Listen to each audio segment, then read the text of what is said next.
Lorsque nous arrivons à cette deuxième de naître de nouveau, ce deuxième principe, et nous l'appelons la foi. Première étape, la repentance envers Dieu.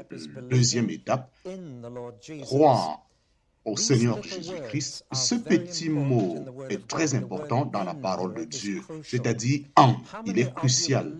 Combien d'entre vous croyez en moi? Est-ce que je peux voir ceux qui croient en moi? Je suis en train de voir vos mains. 1, 2, 3. Il n'y a que peu de personnes. Combien de personnes d'entre vous croient que j'existe? Alors, si vous croyez en ça, vous auriez une grande réponse. Alors, tout le monde croit que j'existe. Certains d'entre vous croient en moi, même ceux qui ont levé leurs mains, je ne sais pas s'ils croient vraiment en moi.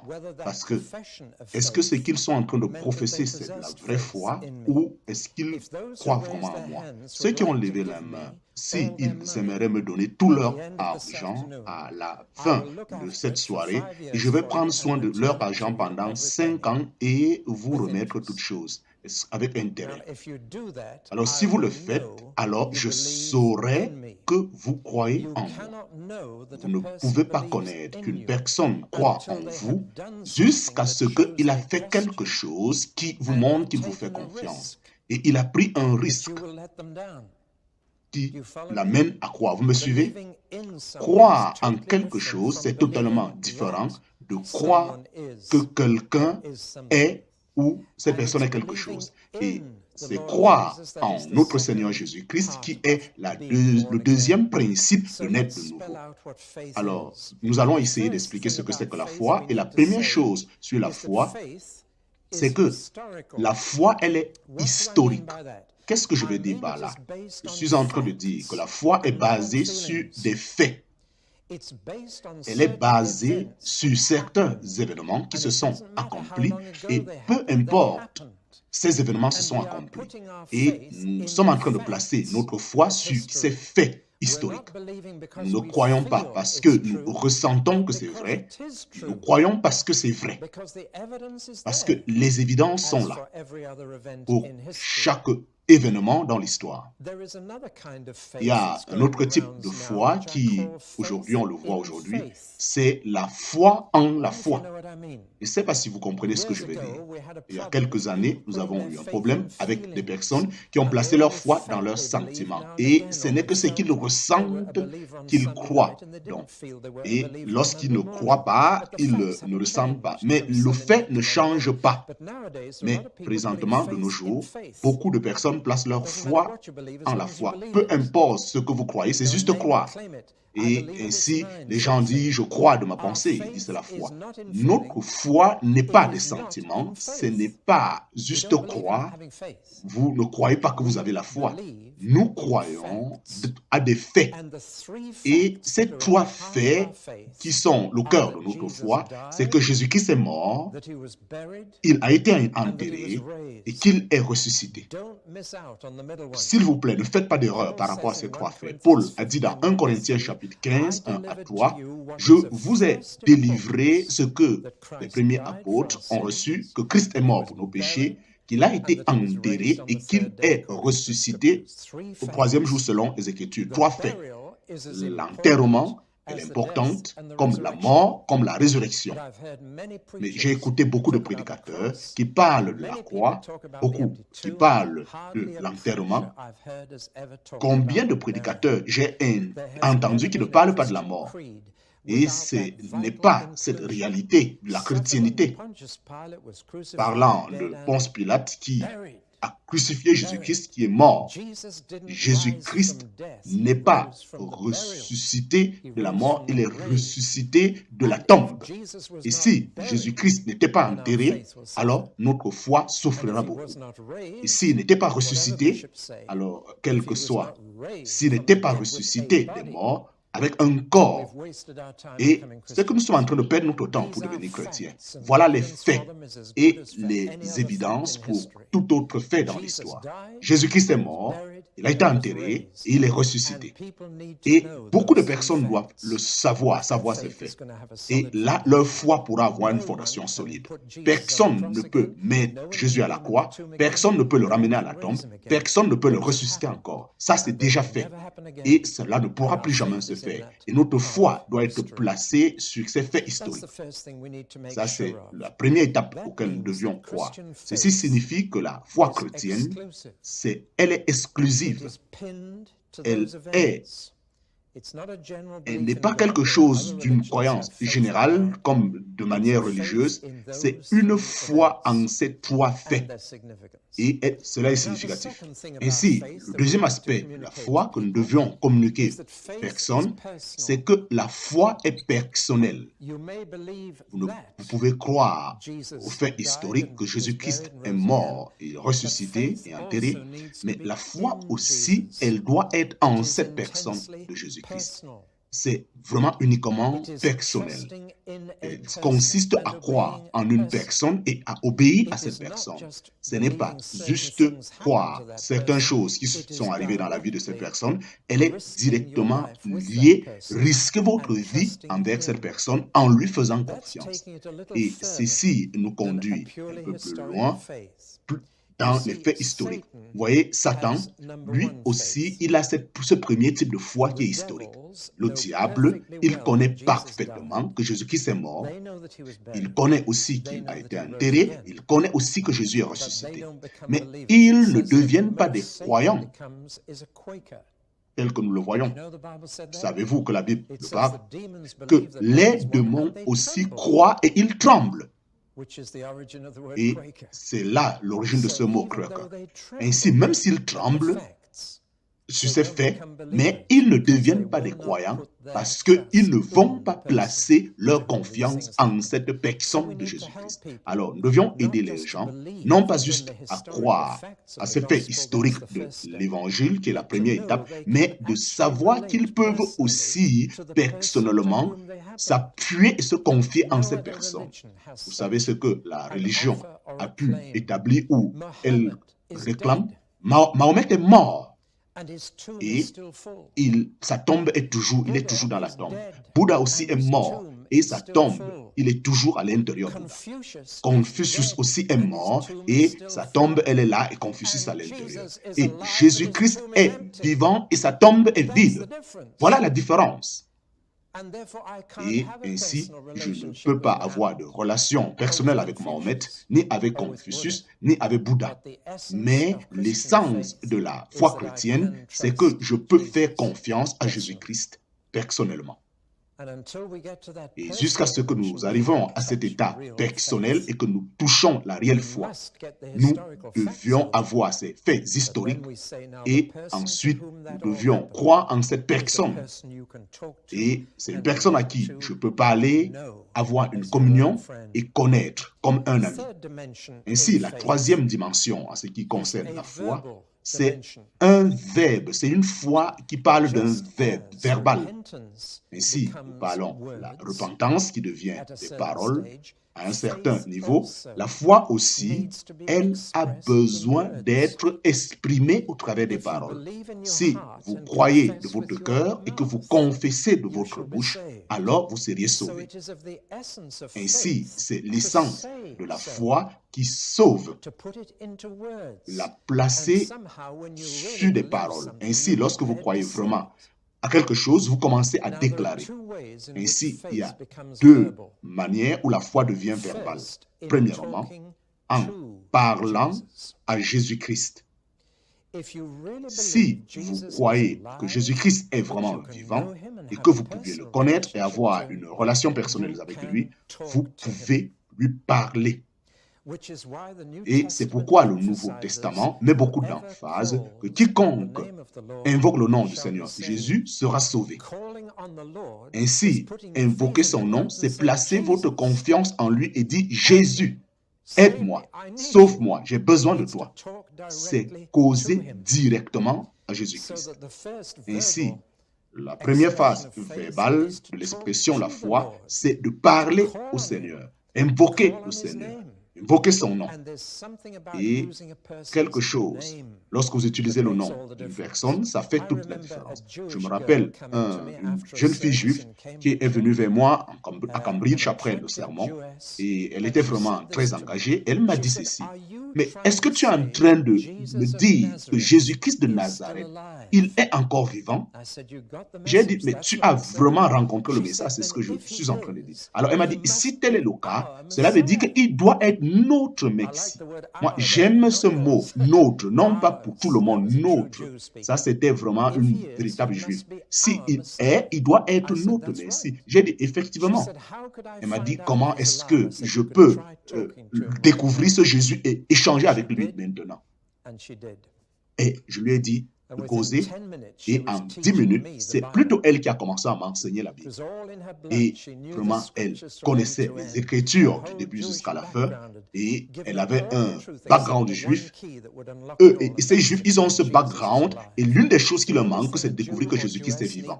Et la seule chose que les Juifs devraient savoir, c'est croire que ce Jésus-Christ est vivant, et c'est ce qui s'est passé avec Saul de Tarse pendant qu'il allait à Damas. Et c'est ce qui va aussi se passer avec toute la nation juive lorsqu'ils pourront regarder en celui qu'ils ont vexé.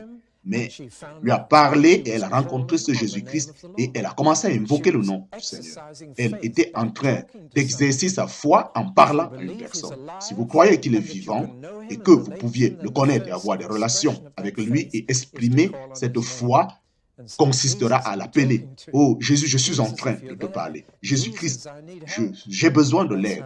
Et c'est ainsi que beaucoup de personnes commencent à exprimer leur foi de manière verbale. Mais il y a un autre aspect qui consiste à parler avec Jésus-Christ. L'un des meilleurs que vous pouviez faire, c'est de dire à quelqu'un d'autre de croire en Jésus-Christ.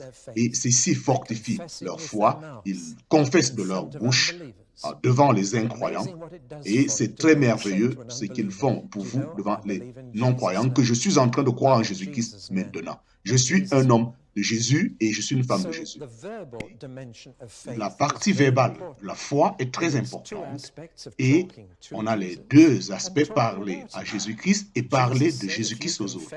Jésus-Christ a dit, si vous me confessez devant les hommes, je vais vous confesser devant mon Père. Je confesserai vous concernant devant mon Père. Si vous me reniez devant les hommes, je vais aussi vous renier lorsque je serai devant mon Père. Ainsi, si vous proclamez que vous appartenez à Jésus-Christ, que vous appartenez à Jésus-Christ, mais vous ne pouvez pas parler de lui, il y a quelque chose qui ne va pas dans votre foi. Vous deviez chercher. Lorsque vous parlez de Jésus-Christ aux autres, votre foi devient de plus en plus forte, parce que c'est l'état verbal de la foi. Ainsi, la première étape de la foi, elle est très pratique. C'est quelque chose qu'il faut faire. Ce n'est pas juste ce que vous pensez ou ce que vous dites, comme de même que la repentance commence par ce que vous faites, après ce que vous dites et vos œuvres. Ainsi, la foi fonctionne de la même façon. Nous pensons concernant l'évangile que nous avons écouté, elle devient des paroles et enfin, elle doit devenir des œuvres. Ainsi, on a l'exemple de Jacques chapitre 2 qui est très important et qui nous parle de la foi dans le Nouveau Testament. Jacques dit, la foi sans les œuvres, elle est morte et elle ne peut pas sauver. Et beaucoup de personnes, Martin Luther pensait ainsi, et il s'est même dit que Martin Luther s'est dit que Paul et Jacques se contredisaient. Jacques a dit la foi sans les œuvres est morte et ne peut pas sauver. Pendant que Paul disait que la foi, elle n'a pas besoin des œuvres. Qui a raison des deux, Paul ou Jacques? La réponse est que les deux ont raison. Ils ont utilisé le mot œuvre de manière différente. Paul, lorsqu'il dit, il parle des œuvres, il parle des œuvres qui viennent de la loi, les bonnes œuvres de la loi. Alors que pendant que Jacques est en train de parler des œuvres de la foi, et là c'est la différence, c'est des œuvres qui viennent de la foi. Ainsi, le mot œuvre, c'est ce qui intervient ici, et je préfère la version, la nouvelle internationale, appelée NAV. Je préfère plutôt la traduction de action et non pas les œuvres. Alors, Jacques dit, la foi sans l'action est morte. Si vous croyez vraiment en quelqu'un, vous le montrez au travers de vos actions. Ici, ma femme, lorsque j'étais en train de gérer certaines personnes en Nouvelle-Zélande, lorsque j'étais en train de conduire cet avion, elle croyait en moi, mon épouse. Et si elle ne croyait pas en moi, ça allait être très, très difficile. Ainsi, elle entre dans ma voiture pendant que je conduis. Ça, c'est une action de foi. Et il y a deux personnes que je connais que je ne peux pas vous donner leur nom. Je ne peux pas entrer dans leur véhicule. Je ne peux pas croire en eux. Et je ne peux pas leur faire confiance. Vous savez, un, deux, je ne mentionnerai aucun nom, mais si vous croyez en quelqu'un, vous le montrez. Vous croyez au médecin, vous placez votre vie en les mains de celui-là qui va vous opérer. Et c'est ce que j'ai expérimenté. Et ce que je n'avais jamais expérimenté m'a conduit pendant que j'étais dans une agonie. Il m'a été dit que je devais être opéré à minuit. Je ne le connaissais pas. Et ainsi, on va t'opérer, on va te renvoyer à la maison. Et je dis, je suis prêt à le faire maintenant. Et j'ai causé avec ce médecin et je ne l'avais jamais rencontré avant. Je lui ai dit, je vais te faire confiance et je vais signer le papier. En fait, j'ai remis ma vie entre ses mains. Et en fait, l'action a été bien faite, l'opération. Alors, j'ai cru en ce médecin. Alors, j'ai pu signer ce papier et j'ai placé ma vie en ses mains. Et ça, c'est ce que nous appelons la foi. Elle est très pratique. Je suis très étonné, si vous pouviez vous rappeler, la dernière fois que vous avez vraiment cru en Jésus-Christ. Pensez à cette question vraiment. Quelle est la dernière fois que vous avez cru en Jésus-Christ? Quel est le dernier temps où vous avez pris le risque, ou la dernière fois, vous avez pris le risque de croire en Jésus-Christ? Quelle est la dernière fois que vous avez agi en présentant des actes? Parce que la véritable foi, c'est la foi qui agit par des actes. Et vraiment, dans ce pays, la tragédie, c'est que la vie est tellement sécurisée qu'on ne peut pas vivre en accomplissant des actes de foi. Et aujourd'hui, il y a des personnes qui, pendant des mois, ne peuvent pas expérimenter. Ils n'ont même pas besoin. Certains essayent de le faire pour vivre par la foi.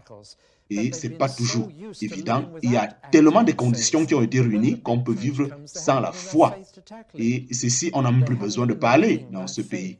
Ainsi, on ne vit plus par la foi, parce qu'ils n'ont pas besoin.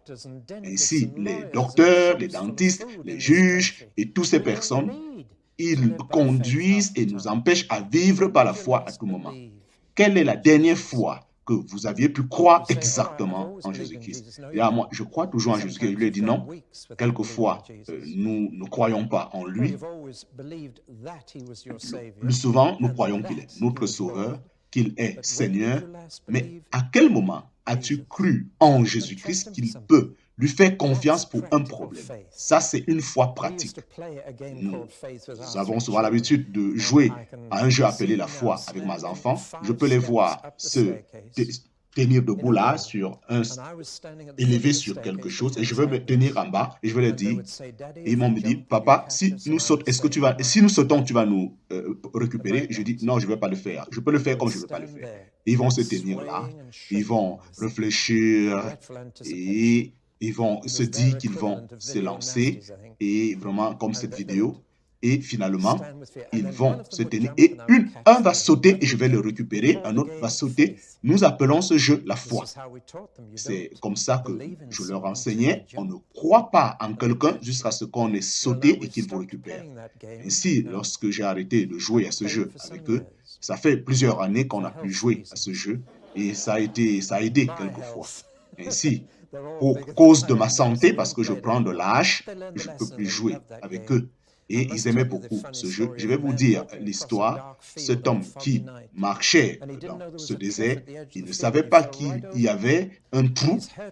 Et ici, il se tenait là et il a tenu cette branche qui était là et il a saisi avec ses deux mains, il était là et jusqu'où ça pouvait être profond. Et il a crié. Et s'il y a quelqu'un en bas et une voix a dit dans les ténèbres, oui, mon fils, je suis là.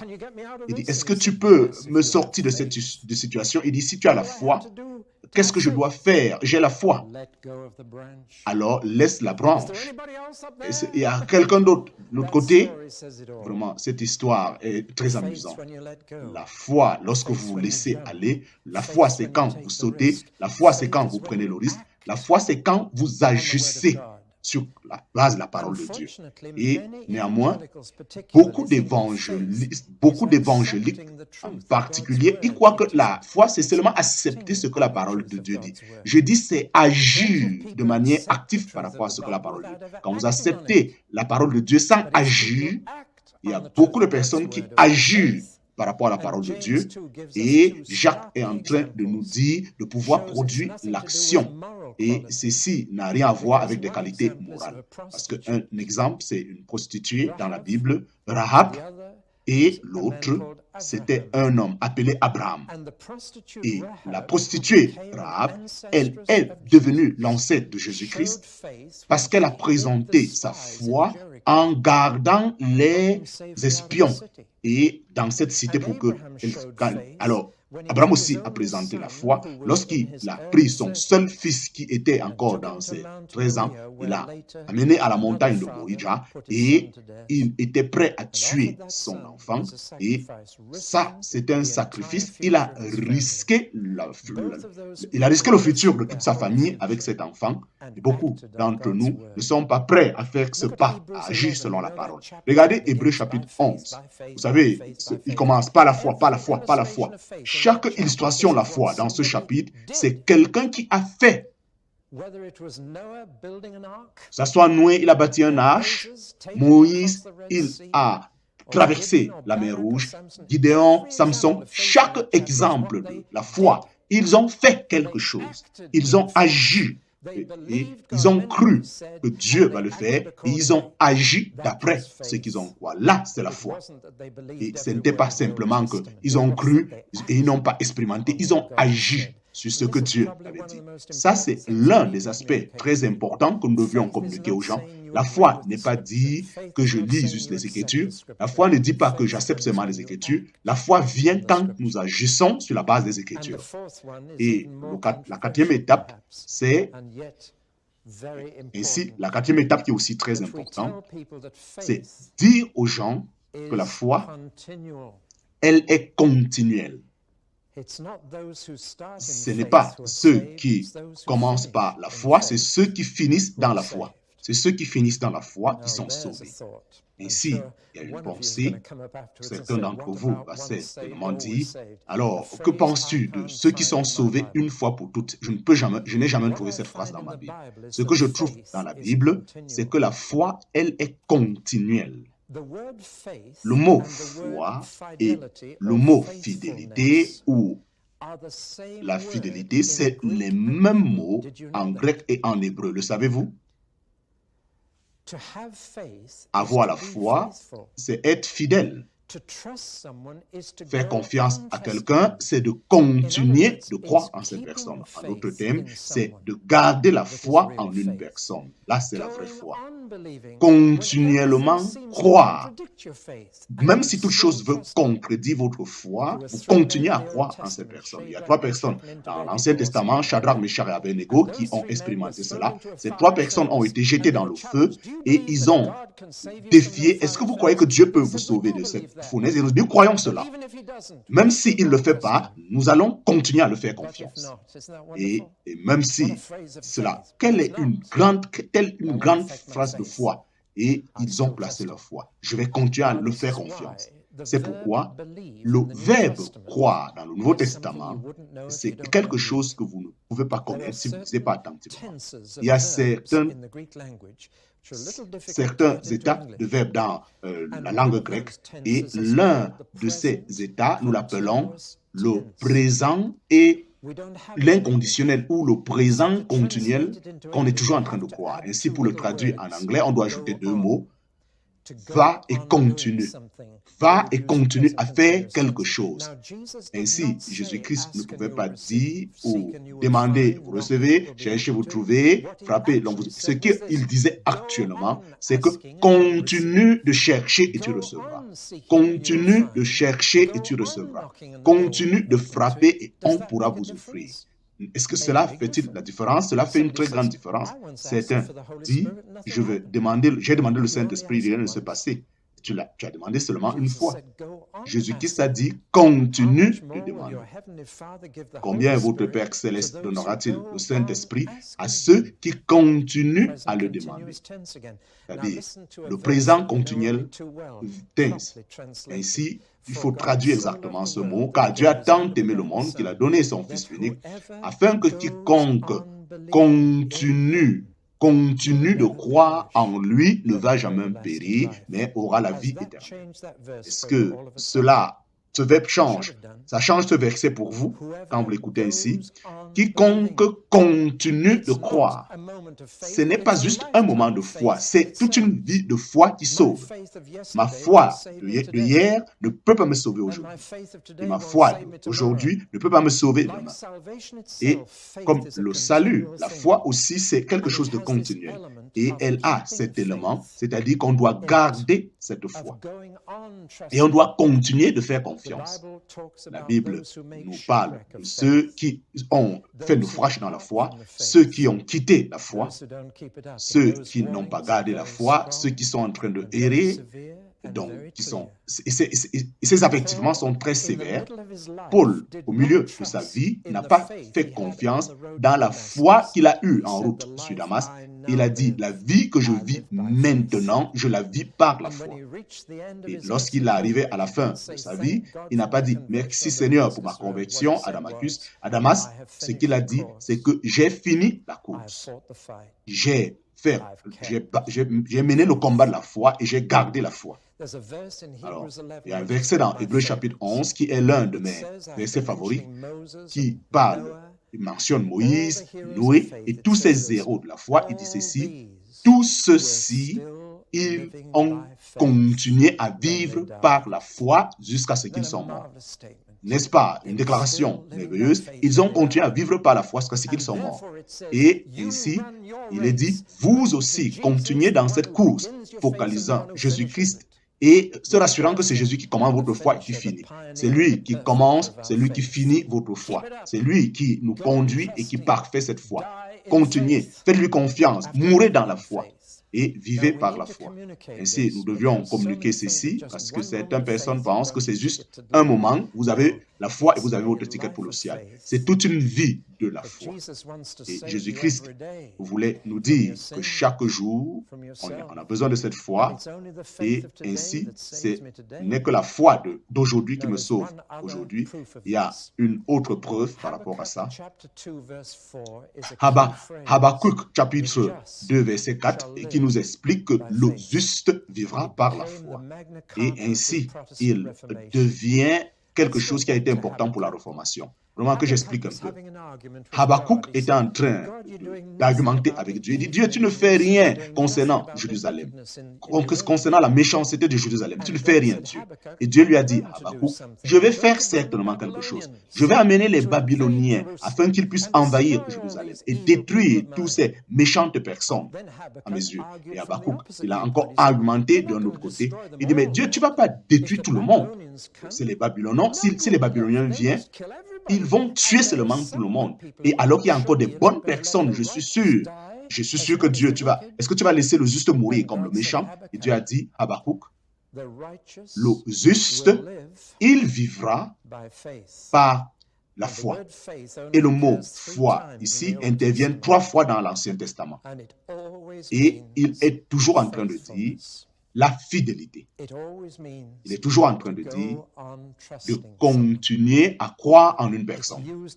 Il est utilisé dans un état comme le mariage. Et ce que Dieu est en train de dire à Habakkuk, c'est ceci. Ceux qui continuent à me faire confiance ne seront pas détruits quand les Babyloniens vont arriver. Et cette petite phrase, elle permet aux justes de survivre pendant qu'ils y croient. Il est utilisé par 3 personnes dans le Nouveau Testament qui ont cité, et chaque fois, ils ont mis l'emphase sur le point de leur quotation, que c'est une foi continuelle. Écoutez Paul.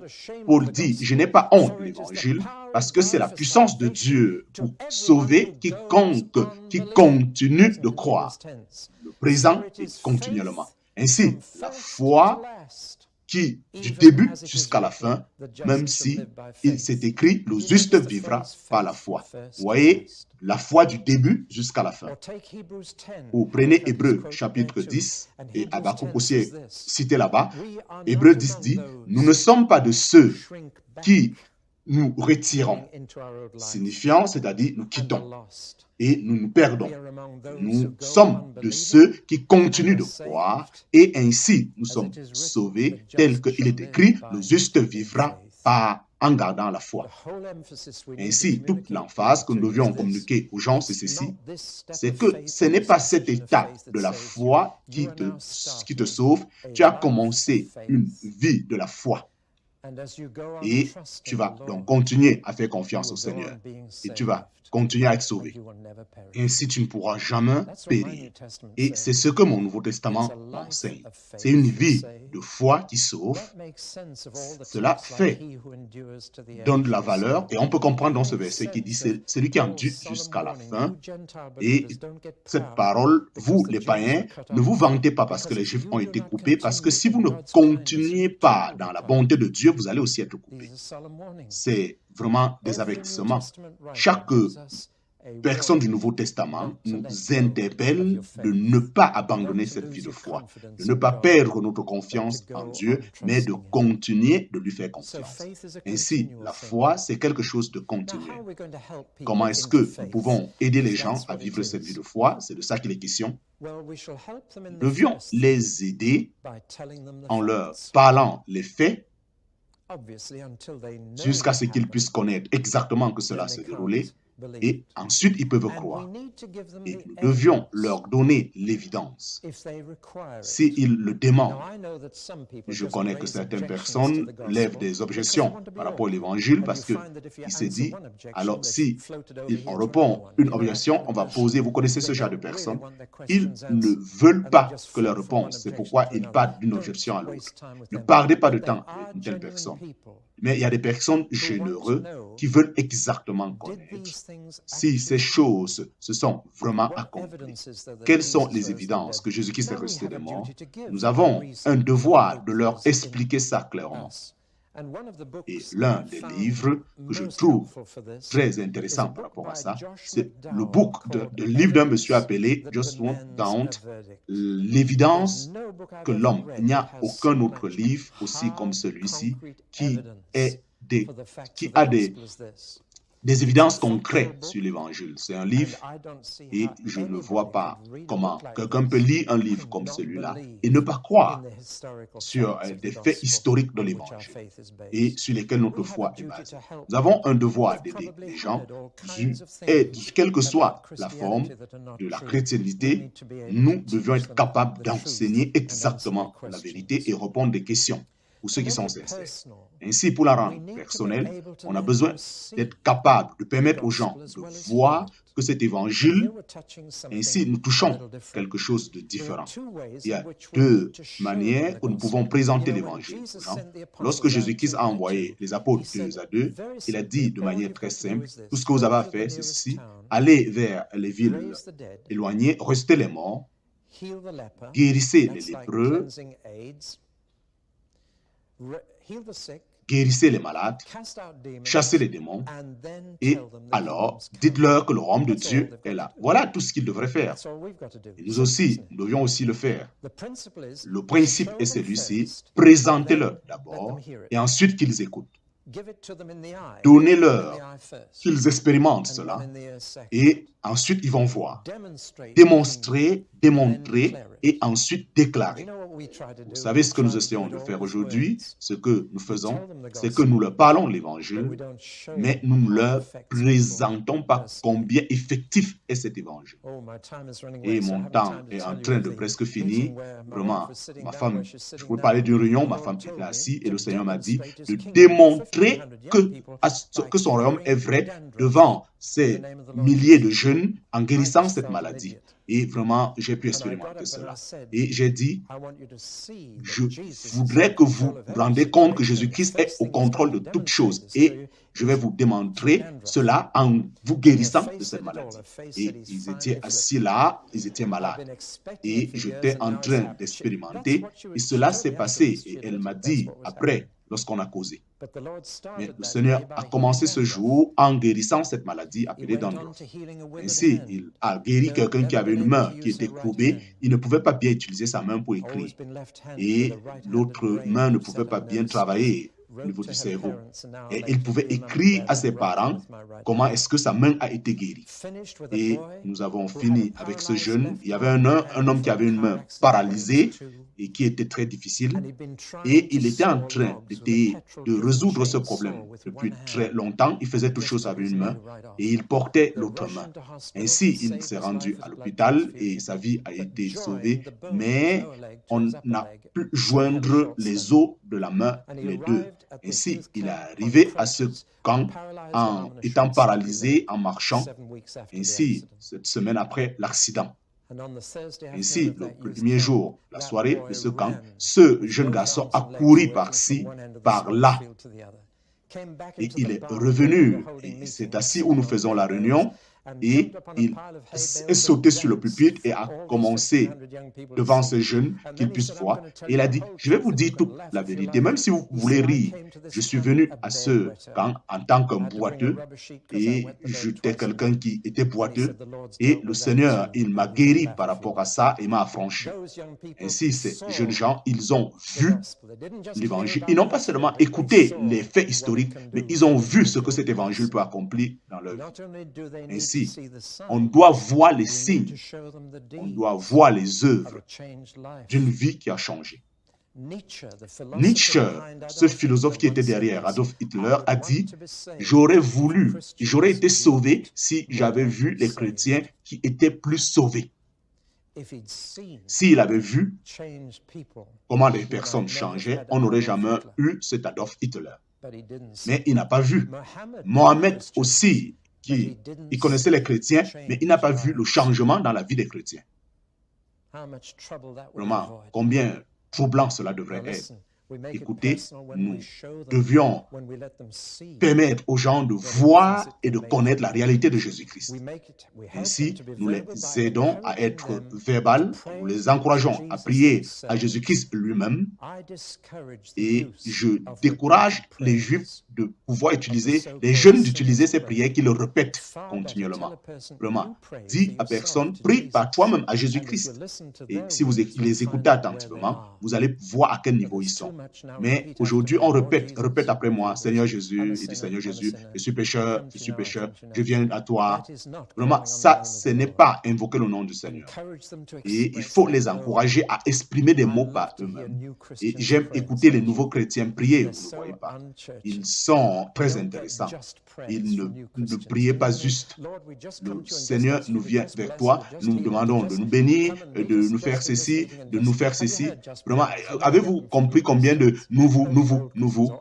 Vraiment, les vieux chrétiens, ou parfois ils disent Seigneur, Seigneur, que tu nous bénis, Seigneur. Vraiment des choses comme ça. On est fatigué en écoutant des choses comme ça. Mais encouragez les nouveaux chrétiens à pouvoir prier par eux-mêmes et enseigner-leur à établir ces principes de la foi. Prenons le problème que tu as et croyons ensemble par rapport à ce problème et ainsi vous sauriez qu'ils ont la foi au travers des petites choses qu'ils expérimentent. Commencez juste avec des petites maladies. Si on ne peut pas guérir ces petites maladies au nom de Jésus-Christ, alors pourquoi prier pour un cancer?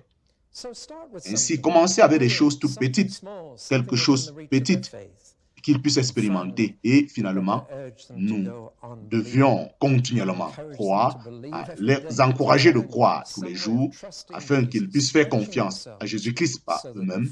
Et ainsi, ils pourront voir et expérimenter des choses qu'ils ne peuvent pas faire. Ainsi, mes 40 minutes sont finies. Concernant la foi, il y a beaucoup à dire, mais le prochain enseignement, nous allons parler du baptême dans l'eau et comment cela est relié à la nouvelle naissance et sur le royaume des cieux sur la terre.